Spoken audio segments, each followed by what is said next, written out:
पहली बार इतना खतरनाक गाना पवन सिंह लेकर आए हैं जिस गाने का नाम है काला उड़नी।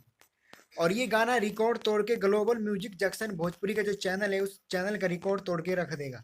इस गाने को रिलीजिंग डेट जो है इस गाने का अब तक नहीं आया है। इस गाने का रिलीजिंग डेट जो है 28 या 29 तारीख को बताया जा रहा है। इस गाने का टीजर और पोस्टर आ चुका है जो यूट्यूब पे धमाल मचा के रखा है। इस गाने का ट्रेलर की बात करें तो इस गाने का ट्रेलर कल आ जाएगा। इस गाने का अगर आप देखना चाहते हैं तो यूट्यूब पर जाकर जरूर देखें और अपना प्यार आशीर्वाद जरूर इस गाने को दें। अगर आप पहली बार अगर इस गाने को अगर यूट्यूब पर देखने जा रहे हैं तो अपना चैनल को सब्सक्राइब जरूर कीजिएगा।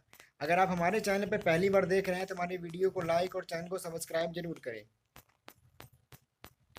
इस गाने में एक्ट्रेस क्वीन शालिनी ने जबरदस्त काम किया है। क्वीन शालिनी जो एक्ट्रेस है भोजपुरी में नामी एक्ट्रेस है और बहुत बड़े बड़े गाने में काम किया है, खेसारी लाल हो चाहे पवन सिंह हो। इस गाने को खेसारी लाल के गाने से भी तुलना किया जा रहा है कि ये गाना खेसारी लाल के आने वाले गाने को टक्कर दे सकता है। प्लीज़ वीडियो को लाइक और चैनल को सब्सक्राइब जरूर करें अगर वीडियो पसंद आई हो तो।